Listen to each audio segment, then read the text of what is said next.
Hi అండి, అందరికీ నమస్కారం అండి. ఫ్రెండ్స్, సామాన్యులకు ఊహించని షాక్, మళ్ళీ వీటి ధరలు పెంపు అంటూ అప్డేట్ అయితే రావడం జరిగిందండి. అయితే ఇందుకు సంబంధించిన పూర్తి వివరాలు అయితే మన వీడియోలో తెలుసుకుందామండి. అంటే వీటి ధరలు పెరుగుతున్నాయి ఏంటి అనేది క్లారిటీగా తెలుసుకుందామండి. వీడియో మాత్రం పూర్తి వరకు చూడండి ఫ్రెండ్స్, అప్పుడే మనకి పూర్తి సమాచారం అయితే తెలుస్తుంది. లేట్ చేయకుండా టాపిక్లోకి వెళ్ళిపోదాము.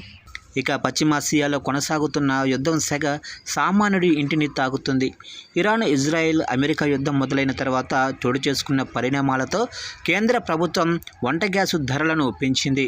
ఈ క్రమంలో నిత్యావసర వస్తువుల ధరలు కూడా పెరిగిపోయాయి. ప్రధానంగా విదేశాల నుంచి దిగుమతయ్యే వంట నూనెలు, పప్పు దినుసులు, నూనె గింజల ధరలు ఎగబాకాయి. కిరాణా దుకాణం నుంచి క్విక్ కామర్స్, ఆన్లైన్ మార్కెట్ల వరకు అన్ని చోట్ల ధరలు పెరిగాయి. వంట నూనెల ధరలు గత వారం రోజుల్లోనే లీటర్కు 15 నుంచి 25 వరకు పెరిగాయి. సన్ఫ్లవర్ ఆయిల్ ఫిబ్రవరి చివరిలో హైదరాబాదులో లీటరు 150కి అటు ఇటు ఉండగా ప్రస్తుతం అది 170కి చేరింది. ఇక వేరుశెనగ నూనె కూడా 180కి పైనే పలుకుతుంది. ఇక సామాన్యులకు అందుబాటులో ఉండే పామాయిల్ ధర కూడా లీటర్కు 15 నుంచి 20 రూపాయల మేర పెరిగింది. మార్కెట్లో నిల్వలు ఉన్నప్పటికీ ధరలు ఇంకా పెరుగుతాయనే సాగుతో కొన్ని చోట్ల నో స్టాక్ బోర్డులు పెట్టి మరీ వ్యాపారులు కృత్రిమ కొరత సృష్టిస్తున్నట్లు వార్తలు వస్తున్నాయి. ఇక బేగం బజార్, సికింద్రాబాద్ వంటి హోల్సేల్ మార్కెట్లో కూడా హోల్సేల్ వ్యాపారులు నూనె ధరలను పెంచి విక్రయిస్తున్నారు. దాంతో రిటైల్ వ్యాపారులు కూడా ధరలను పెంచడంతో ఆ భారం సామాన్యుడిపై పడుతుంది.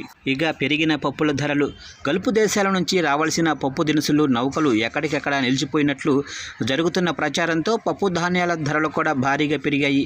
కందిపప్పు బహిరంగ మార్కెట్లో కిలోకు 130 నుంచి 150 మధ్య పలుకుతుంది. ఇక వేరుశెనగ దిగుబడి తగ్గటం వల్ల వీటి ధరలు కిలో 150 నుంచి 200కు చేరాయి. పెసరపప్పు, మినపప్పు ధరలు కూడా ఎగబాకాయి. ఇజ్రాయేలు, ఇరాన్ ఉద్రిక్తతల వల్ల ఉత్పత్తి దేశాలతో పాటు డిస్ట్రిబ్యూటర్లు, హోల్సేల్, రిటైల్ వ్యాపారుల మధ్య సప్లై చైన్ లింకు తెగిపోవడంతో ధరలను పెంచి విక్రయిస్తున్నట్లు వాణిజ్య వర్గాలు చెబుతున్నాయి. ఇక ఏం యుద్ధమో ఏమో, వంట నూనెలతో పాటు పప్పులు, మిర్చి, వేరుశెనగ వంటి నిత్యావసర వస్తువుల ధరలు ఒక్కసారిగా పెరిగాయి. గ్యాస్ రేట్లు పెంచారు. ఈ ధరలతో హోటల్ నడుపుడు ఎట్లానో తెలుస్తలేదు. ధరలు పెరిగితే మేం కూడా టిఫిన్లు, చపాతీ, భోజనాల ధరలు పెంచక తప్పదు. ధరలు పెరగకుండా సర్కారు ప్రయత్నించాలి అంటున్నారు హోటల్ నిర్వాహకులు. ఇక ఇడ్లీ, వడ, దోశ, బోండా, ఉప్మా, పూరి, పరోటా, చపాతీ, పొంగల్ ఇలా టిఫిన్ ఏదైనా సరే చిన్న పెద్ద ఐటెం అని తేడా లేదు. స్టాండర్డ్గా ఐటెంపై 10 రూపాయలు ధర పెంచేశాయి హోటళ్ళు. గతంలో ప్లేటు ఇడ్లీ 40 రూపాయలు ఉంటే ఇప్పుడు ప్లేటు ఇడ్లీ 50 రూపాయలు అయ్యింది. మొన్నటి వరకు ప్లెయిన్ దోశ 60 రూపాయలు ఉంటే ఇప్పుడు 70 రూపాయలు, సాంబార్ ఇడ్లీ 50 నుంచి 60 రూపాయలు అయ్యింది. ఇక స్పెషల్ దోశ 60 నుంచి 70 రూపాయలు అయ్యింది.